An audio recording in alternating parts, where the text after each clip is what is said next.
So it has been 2 days since Scream 7's worldwide premiere. And if you've been on social media or anything, you know that this movie has not been received very well. Fans are pissed. You know, I think us, as horror fans, whenever we knew Scream 7 was coming, I think we all got excited.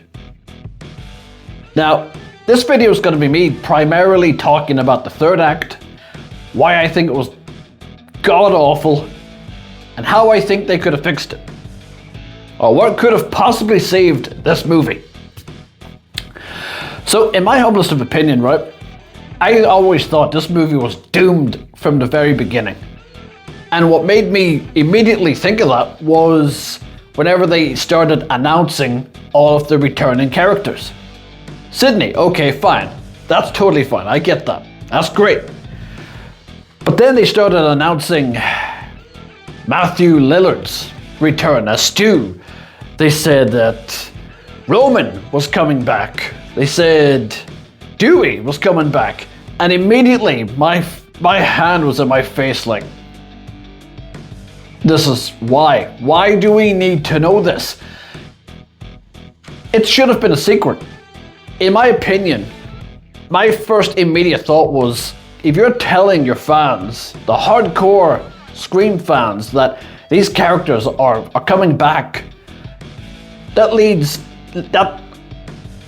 told me one or two things. One, that Kevin Williamson and all of the production team had no confidence in this movie, that they felt the need, that they had to tell us that all these characters were coming back, just so they could lure us back in.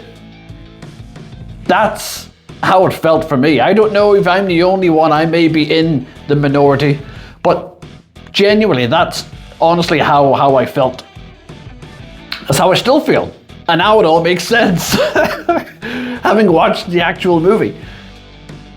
So that's one thing that tells me. The second thing that tells me is they were that desperate because of the controversy of after Scream 6 with Melissa and Jenna Ortega, that they thought, okay, we need something to lure people back because there's going to be protests and everything, and nobody's going to watch this movie because of it. Even though it was different directors that did that, and some production teams, that's what it told me. So already it looked desperate. From the get-go, the second the news came out, those are the two things I thought about. And I think I was right. I really do, I think I was right. Now, the movie itself, look, I'm not going to sit here and say it's the worst movie in all existence. It's not. There are some good parts. I enjoyed the opening. I thought Ghostface walking out of that burning house was fucking badass. Loved it. Gave me Halloween Kills vibes. The kills in general were great. Ghostface was brutal, and I loved it. Even though there was it was Hannah's death, unfortunately got spoiled, because they had the picture of the girl in the dress hanging, and it was in the trailers, so they spoiled that. So that, the second you saw her in that dress, you're like, oh, I know what's coming. Yep. So you're not even fucking enjoying that because you know what's coming. How they utilized Stu and Matthew Lillard throughout this entire movie, I could sum up with one word. 2 words, I think. The coffee hasn't kicked in yet, so forgive me. Cock tease. That sums this entire fucking movie up. They tease you the whole movie that Stu's coming back, and you start getting excited. You start thinking, wow, what if he is alive? Because they're mentioning AI, so they're aware that it could be, but what if it isn't AI? What if it's not Deepface? What if it's actually Stu? And as the movie goes on, you get more excited because you find out more information about it, that he changed his name, he was in a mental asylum, and then you get to the third act, and they dropped the ball. They just they just fucking ruined any build up, any momentum, any excitement. They just completely destroyed it. And how? Because they just brought in two fucking random characters that no one gives two shits about, that have no relation to Sidney Prescott whatsoever. And the motive is fucking stupid. You get, who is it? Fucking Jessica, the neighbor. Who? Just a neighbor. You get the guy who was wasted the second he took his mask off. Fucking Marco, I think his name was. He worked in the psychiatric morgue. Or not the morgue, but just psychiatric fucking place, you know. And he's got no relation to Sidney. The only reason he was probably in on it was because he had the balls to kill people, I guess, and because he could do AI, because he said he used to work for Google or whatever and did AI shit. That's the only fucking reason. He has no reason to be Ghostface at all. He has no reason to be killing people. He's got no reason to be doing any of the stupid shit he was doing. And Jessica, even whenever Marco, he was there on his own, I said, "Come on in, Stu," and then gate opens and Ghostface walks in. I knew full well it wasn't, but part of me was like, please be Stu.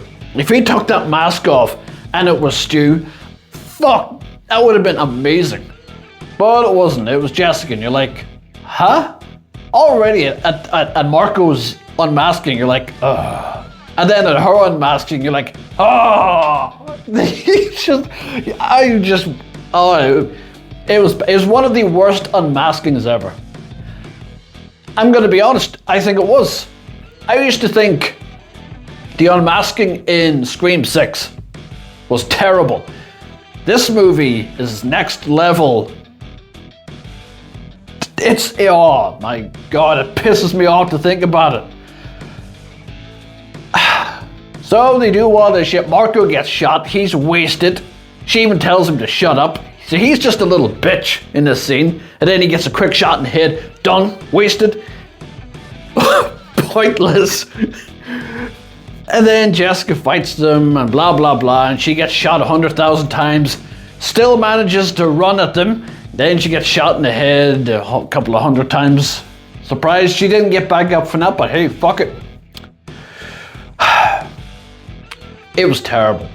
It was not satisfying. It was garbage. I don't know if it's because of the cock tease that Stu may be coming back, but they teased for 2-3 fucking movies. How I would have fixed it, right? This is what I think should have happened. Okay, Marco, let's unveil him, right? Fine. I would have been fine with his involvement if Stu had have actually been the one that walked through them gates and took his mask off. That would have been amazing. And then how I would have actually ended it would have been either Stu manipulates Marco to actually, if the movie had the balls to go for it, but to kill off Sidney's daughter. Holy shit, the stakes are high. What? They actually went there. And then after Marco does that, Stu kills him and then finds a way to either trap Sidney and slowly walk away, or, you know, just get away and then end the movie with Stu escaping. And that would lead into Scream 8, which apparently has already been fucking greenlit. Yay. So what's the next Ghostface gonna be? A waiter that Sidney didn't tip? Is that what the motive for the next one's gonna be? It's got that bad that you would actually believe that. But that's how I would have done it. Maybe the events at the very beginning with the house being burnt down. What if that was actually the end of the movie? Imagine without putting the two characters in at the beginning that were killed off. Even though the guy was amusing, I admit it. Just started off with Ghostface, you know, putting gasoline all over the place, walking out of the house, while it's on fire and makes you question, why did he burn it? And then have that at the third act, where it's Stu. He unmasked himself to Sydney, did all those things like where he had Marco kill her daughter, and then trap Sydney, tie her up, burn the place down, walk out of the house while Sydney's still in there, you know, when she's struggling, and then have the movie end. How awesome would that have been? And then you'd be like, fuck, I need Scream 8 right now. I need to see, how does she get out of this? That would have been a much better ending than the fucking monstrosity that they went with. Can you tell I'm pissed off? But yeah, so look, that's how I think it should have fucking ended. It's an insult what we actually got. An absolute insult. It's ridiculous. They were doing so well up until they got to the third act. I will say though, it was awesome to see Roman again. Who is probably my favorite killer. It was awesome seeing him. So yeah, that did make me smile. And then the rest of the movie just made me fucking cry with anger. Okay, I need to go have a cup of tea and relax. So, let me know in the comments, what would you have done differently? And what did you think of the ending? Is there anyone out there who actually likes it? If so, let me know. I actually would genuinely love to know how. That would be awesome. I'm always open to other people's opinions. I love it. So, if you made it this far, thank you so much for watching. I wholeheartedly appreciate it, and I appreciate all of you. And as always, you know, don't kill anyone.